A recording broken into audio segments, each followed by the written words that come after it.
All right. Need for Speed Payback review. I know this is a very late review for a game like this. The game came out November 2017, so it's coming up to 3 years old. But the amazing John Doe gifted the game. He was curious, I was curious, and we thought, why not jump into it as Marvel Avengers still hasn't arrived, which is pretty late. So yeah, we decided, I decided to do Need for Speed Payback beforehand just to kill some more time, and I'm glad I did, because it was a experience, I'm not gonna lie. So we're gonna break the game down just like we do with every other game. Same sort of template used. We're gonna hit all the same criteria as well, so we're not being unbiased or biased in any way. I've gotten a hella amount of notes. And I've already scores already written down as well, because I kind of made up my mind during the credits exactly what to give it. And yeah, hopefully the review breakdown will reflect the score given. So the very first thing that we're going to look into is the choice of music used in Need for Speed Payback. And as you guys are aware, I am a complete sucker for a great soundtrack. I am. And Need for Speed Underground, Need for Speed Underground 2, and Most Wanted had phenomenal soundtracks. Soundtracks that still to this very day loop in my head. Every now and again, I'll hear a song, but in my brain, music goes off. I know what that's from. That's from Underground 1, Underground 2. And I did play pretty much all of the old school Need for Speed games, and I kind of stopped after Most Wanted. I think that's where my stopping point was. I think I was happy at that point. I did play Carbon. I did play Hot Pursuit a little bit. I didn't complete it, but I did play Hot Pursuit a little bit. But the soundtrack for Need for Speed Payback, in my honest opinion, is the worst music I've ever heard in a Need for Speed game. The songs are garbage. They don't fit the game. They don't work for the game at all. They're garbage. Complete and utter horrid. And I would honestly suggest muting the bloody music. It's that bad, in my opinion. Maybe playing a YouTube video of the old Need for Speed soundtrack while wearing a headset. Because I hated it. I hated every single song that came on the radio. It annoyed the hell out of me. I didn't like it whatsoever. And a lot of the community people that stopped by to support me during this review said the exact same thing. That this music doesn't fit the game and it is horrible. Absolutely horrible. And that's a massive blow to this review right off the bat. Because a soundtrack can make or break a game. Simple as. It can make or break a game. And in this instance, the soundtrack ruined this game. Completely ruined it. Awful songs, terrible pauses between certain songs as well, and some levels that didn't even have music. At times where something was epic, something absolutely epic was happening within the game, there was no freaking music at all. It was dead quiet. And it absolutely killed the vibe, and it ruined it. So, good job on selecting some of the worst shitty music I've ever heard for a Need for Speed game. Good job. Well done. The audio effects and the voice acting. Audio effects, I can't fault at all. It's a Need for Speed game. The engine sounded absolutely fantastic. The vehicles sounded really good. Really good. I can't fault that part of the game in any way. I chose around about 5 vehicles, stuck with 4 of them, but I played with maybe about 5, maybe more than that, maybe 6 vehicles in total. You'd probably have to go through my playthrough video on Twitch. So about 5 or 6 vehicles. They all sounded great. The American muscle cars sounded absolutely fantastic with that sexy deep growl that they have. So in terms of the effects in the game, I can't fault it. at all. The car crashes, the shrapnel noises of the vehicles shattering, loved it, absolutely loved it.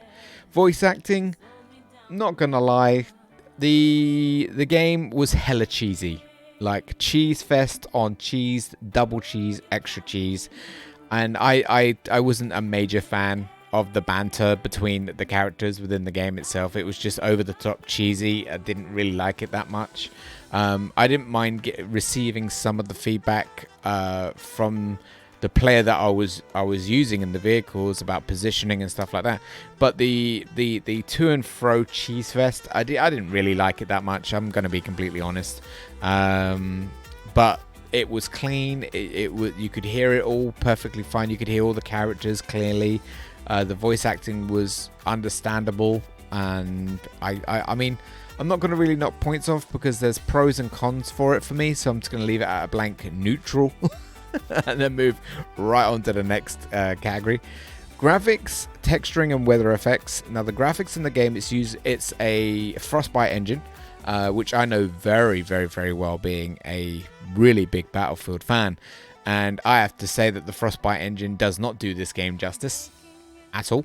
It doesn't. The game does not look over the top amazing. It didn't impress me too much. I mean, you look at Battlefield 1 and Battlefield 5 during the war scenes, and that game, it's absolutely breathtaking. It is absolutely breathtaking to watch. And Need for Speed Payback, in my opinion, just did not have a overly impressive engine for it. It didn't look good.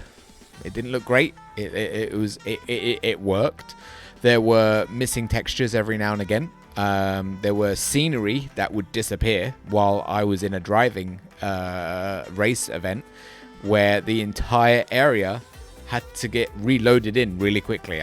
All the buildings disappeared, all the terrain disappeared, everything disappeared but the road.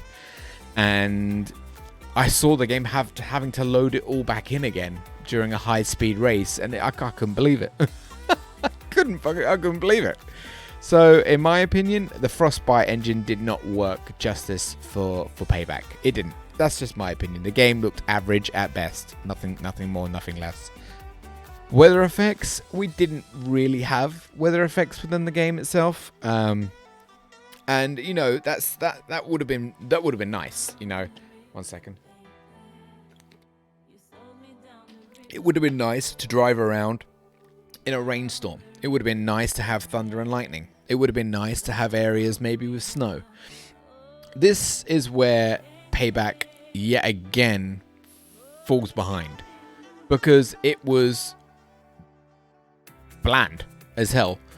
And if I was to compare this right off the bat to the Crew, the Crew 2 from Ubisoft, those games had weather effects, and the weather effects looked so good in those games. Looked absolutely breathtaking. And this game, not impressed at all. Not overly impressed in any way, shape or form. And kind of a missed opportunity, if you want my opinion. Kind of a missed opportunity. When you're driving around a city, a massive map. I'm not going to knock the map at all. The map size was absolutely fine. But when you're driving around, you would expect to come across some grey skies, maybe a little bit of rain, maybe thunder and lightning every now and again would have been really cool and epic. Hail, snow, whatever. Just give us something. Just something to spice it up a little bit. And there was nothing. Nothing. I wasn't impressed. No, I'm not going to knock. I wasn't impressed. Glitches and bugs, will come back to that category because I've written a lot of it down. Gameplay and mechanics. We're going to come back to... well, gameplay, very, very, very basic. If you want my honest opinion, I'm pretty angry with the game around the mechanics that were utilized in Need for Speed Payback around the card system. This is EA. This is clearly EA. Not only are they ruining Star Wars, not only are they ruining a lot of the sports games with these loot boxes and card systems, but they have to throw it into Need for Speed as well. And it really freaking angered me when I saw it. I kept my cool on stream because I didn't want to be over the top aggressive too quickly about it. But it's a system that is unwanted. We don't want it. No one wants it. It's a fucking terrible system to put into a driving game, and it doesn't make any sense.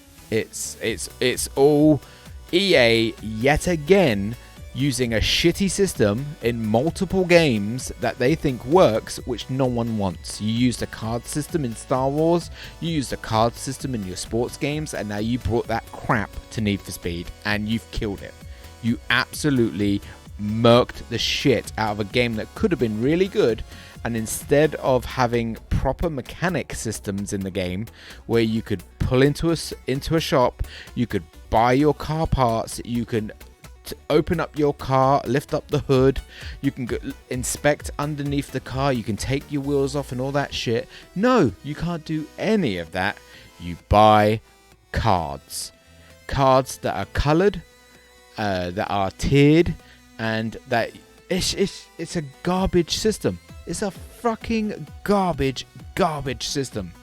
It doesn't make any sense. It's something that Need for Speed Most Wanted, Need for Speed Underground and Underground 2, they didn't use bullshit systems like that. They didn't. You can even cheat the game by going into a tuning garage and buying all the high tier cards and then re-rolling for higher cards, then go back to the story and absolutely demolish the story missions because your car is so high powered and over leveled. You break the game's mechanic completely and cheat the game, and the game lets you do it. The game lets you bloody do it. You're like, do you know what? I'm just gonna make the game. I played it on normal mode, and 95% of the game was easy because I went into a garage and I tuned up my car with the level cards, and I done it so high that I was OP against all the NPCs. And the game let me do it. It's a stupid system that completely gets broken.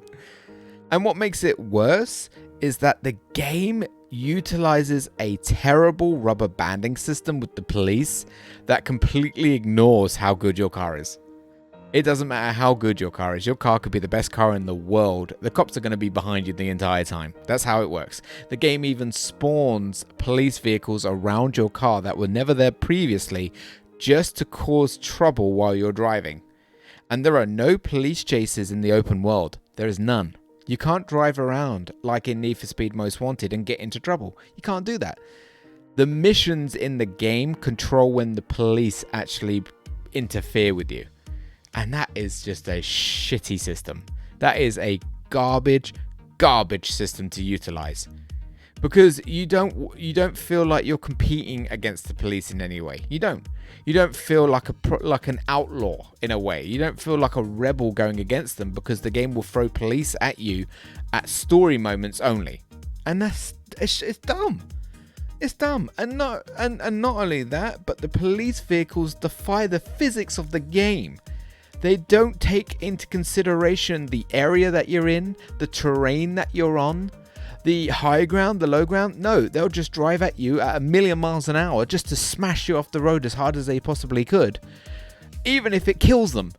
Even if they themselves drive off a cliff, they don't care.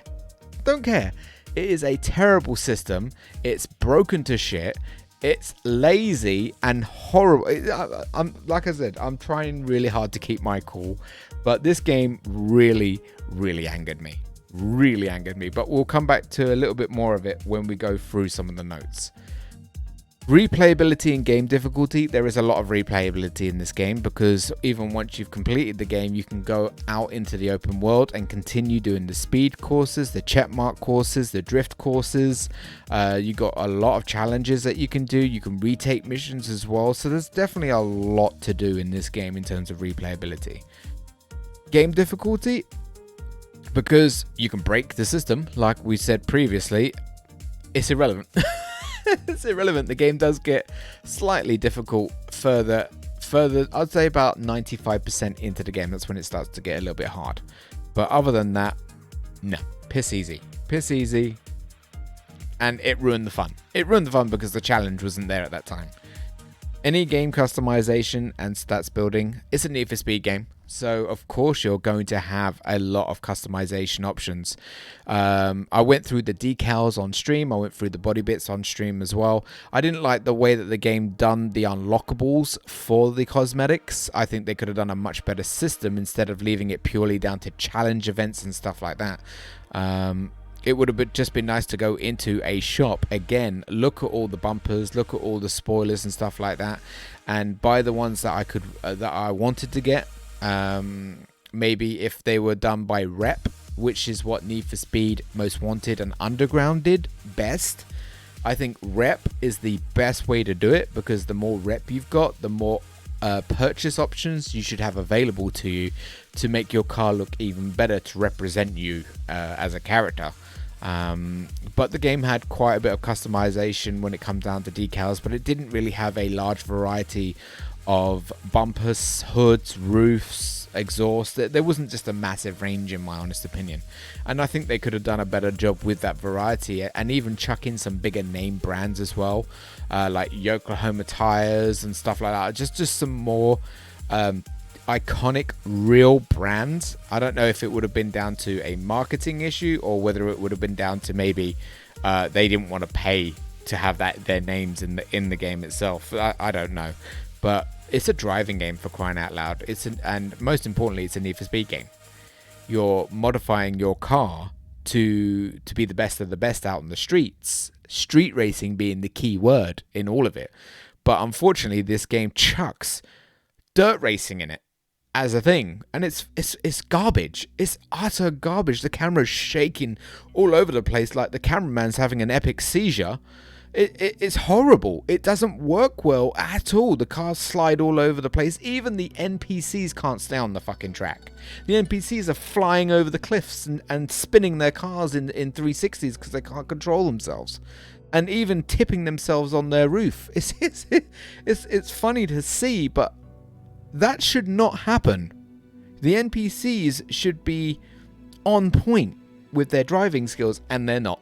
They're not. You could be in last place 1 second and first place the next, because the majority of the NPCs went so fast around the corner they launched themselves off the cliff. More to talk about again in a minute. Story, if applicable, very predictable, just like a lot of the Need for Speed games are. Very predictable. Super cheesy actors, super cheesy voice acting. I wasn't overly, it's called Need for Speed Payback, and when you use the word payback, I want more emotion to be in it. I really do, like really hardcore emotion. There was little to no emotion within the game itself for me. I didn't feel emotionally attached to any of the characters. I couldn't care less what happened to them, and I couldn't care less about the enemies. Really couldn't care. That's just how I felt. Online co-op modes, features, and stability. I've done so much online. I've done so much online for Need for Speed games. I'm pretty much bored of it. The big reason why I play Need for Speed nowadays is to really get involved with the story, if that's the case. Unless I've got friends that I can play with during the game. And the online, I dialed through, it connected fine. There was a lobby of, I think, 7 or 8 other players driving around. It didn't overly impress me in any way, but it's just like a lot of the typical Need for Speed games. If that's what you're aiming for online and you want to play it with your friends, then fantastic. If that's what you want to go for, it's completely up to you. It didn't crash in any way, but the main game did. The main game gave us a black screen, which we had to close. We had to shut the game down and reload it, just so we could get back into the game itself. It crashed right after a cutscene. Broken games, man. Oh, do my bloody head in. They really, really, really do. Purchase price versus digital price and value of content. Now, I'm judging this based on what I would have paid for if I would have got it now. Now, when the game first came out, it would have obviously been a £50 game. Straight off the get-go. Do I feel that this is a £50 product? Fucking no. No way, no, not at all. Just because the game's got a long lifespan in terms of loads of missions to do, loads of challenges, that doesn't value the value of content at all. It doesn't. I'm sorry, but I was so unimpressed with a lot of the game. I really was. that the value of content wouldn't have been there for me for 50 quid. Especially as they use loot box systems, card systems as well. Not in any shape or form. Would I have been happy paying the £25? Yeah, I would have been okay with £25. I think that is a justifiable price for what you get. I do. I really, really, really do. But I wouldn't have been happy to pay the £20 digital upgrade pack that they sold separately. 20 quid for a digital upgrade pack. They flood the game with microtransactions. There's so many points you can buy. It kills it again. But this is EA, you know, greedy bastards over everything else. They don't care about the quality of games anymore. They just care about milking you for as much money as possible. Everything else is pretty much what I've written down. So I may end up repeating some of the things I've already said. I'll try not to. I'll do my best not to. The game is only 25 gig. I missed saying about that at the beginning of the game. 25 gig immediately rang alarm bells because, you know, it's a free roam open world driving game and it's a 25 gig file. That's not very big, and it shows. It definitely shows. Terrible rubber banding with the police chases. I've already spoken about that. The upgrade card systems, we've already spoken about that as well. I do like the fact that fast travel is unlocked quite early within the game itself, allowing you to teleport around the map to key locations, as in tune-up stations and also gas or petrol stations. We call them petrol stations. I know you guys in America call them gas stations. But I do like that because it does, if you want to get through the story as fast as possible, it does allow that. You can just warp from one location to another to save you some time. And one thing I did like about the gas stations or petrol stations is that they had a repair mechanic that when you drove through, your car, whatever state it was in, would have been cleaned and repaired up.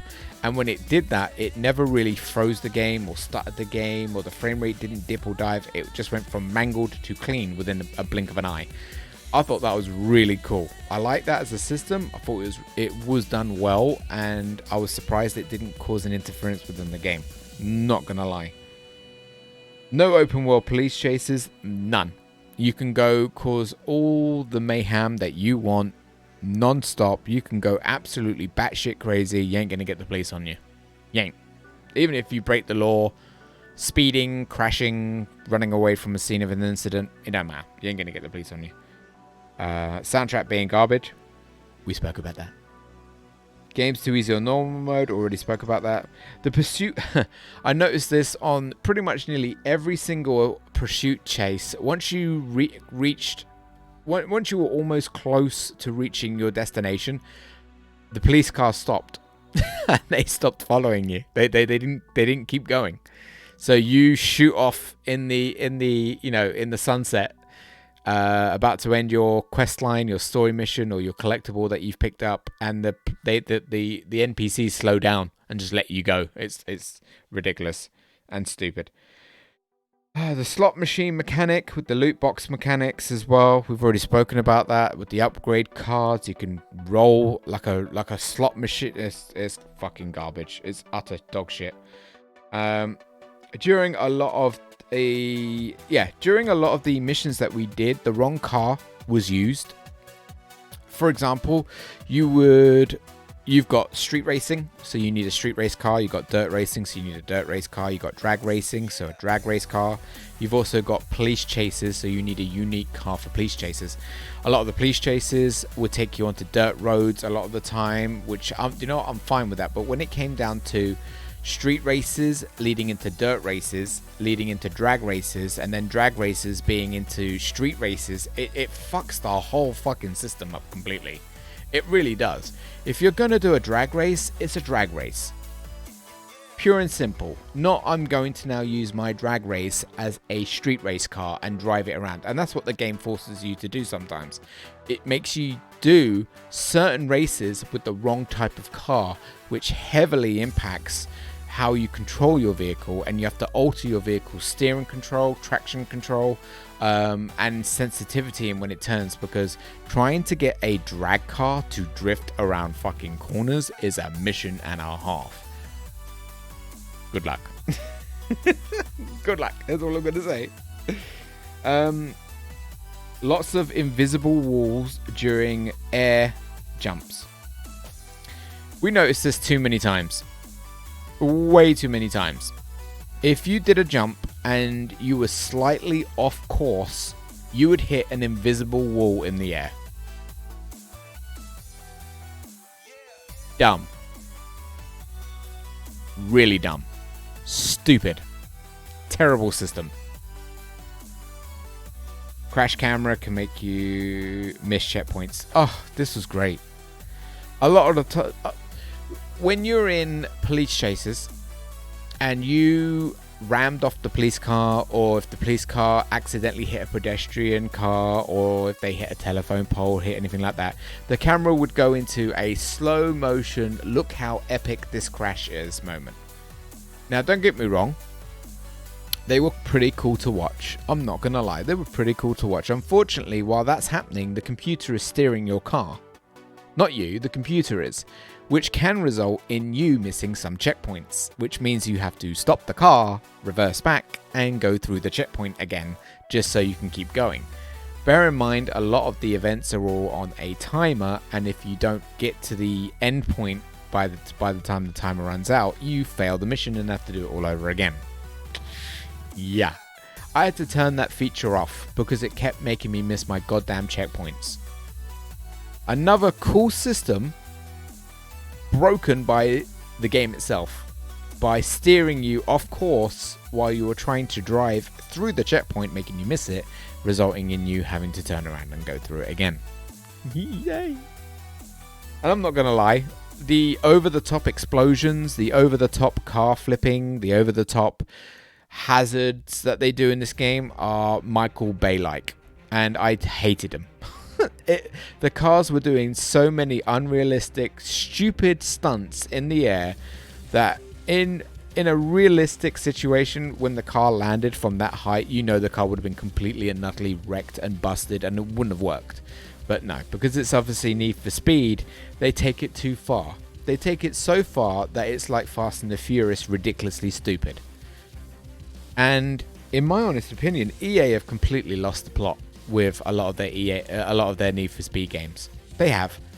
I think after Need for Speed Most Wanted, Underground and Underground 2, possibly Carbon as well, those are the pinnacle points of Need for Speed. They're the best points.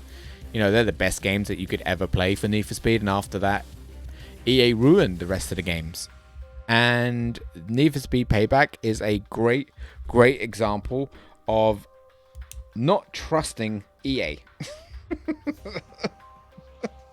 Because I don't trust them at all. I don't. You've ruined Star Wars. Completely ruined Star Wars with the loot boxes, the microtransactions, and the card system. You've ruined a lot of your sports games doing the exact same thing and putting little to no effort into those games. And now you have gone into the Need for Speed franchise, and you've completely... well, you were there from the get-go, I guess, but with the majority of the Need for Speed games right now, you've ruined them. You've ruined them. Card game mechanics, slot machine mechanics, and loot boxes do not belong in Need for Speed. You've ruined it. Completely and utterly ruined it, in my opinion. And thus, because of that, you've also ruined other franchises like we've highlighted before. So, well done, EA. Well done for pretty much killing another game series for me. Because I don't trust you at all. Every single EA game that comes out, I don't trust you. I don't. And it takes a lot to kill my trust, but yeah, you've killed it completely. I'm taking a point right off the game review because of the point system, the card system that you're utilizing. I'm taking another point off because your car chases with the police are shit, and the rubber banding is god awful. I'm taking another point off because the soundtrack is utter garbage, complete utter garbage. Another point is coming off because of your poor mechanics and your NPC mechanics. The dirt races are shit. and don't belong in Need for Speed. I don't mind them being in Forza. I don't mind them being in The Crew, or Forza Horizon, or I don't mind them being in that. But I don't want dirt races in Need for Speed. That's just my honest opinion. All of this is just my honest opinion. What Need for Speed should be about is street racing, sprint races, drag racing, building up reputation, building up a crew, building up a gang of friends to play with. Even if you want to do it as a co-op story game. I want Need for Speed to have emotion. I want Need for Speed to have class. I want beautiful cars. I want beautiful building mechanics where you get to inspect the inside and outside of your car. Every single nook and cranny I want to inspect. I want to lift up the hood. I want to see my engine. I want to add components to the car and upgrade kits to the car, and I want to see it being done as well. That's a great thing that you could do. Show us it being done in a fast time loop or something like that, or 2 or 3 times speed. You've gone with a simple shitty card system with a slot machine roll of the dice upgrade mechanic, and it's garbage. So with all of that in mind, I have no difficulty reviewing this piece of shit. No difficulty. Don't get me wrong. I had fun on some parts of the game. I did. But would I really say that this is an average driving game? No, I wouldn't. Because you ruined it with so many shitty mechanics. So with that in mind, I'm happy giving Need for Speed Payback a below average 4 out of 10. 4 out of 10. Nothing more, nothing less. I wouldn't go overboard with it. I wouldn't say that this is an average driving game. I would say that The Crew is better than this. Ubisoft did a better game than Need for Speed, in my opinion. In my opinion. There are much better driving games out there. And if you want my opinion, I would avoid it. Really. I would avoid it.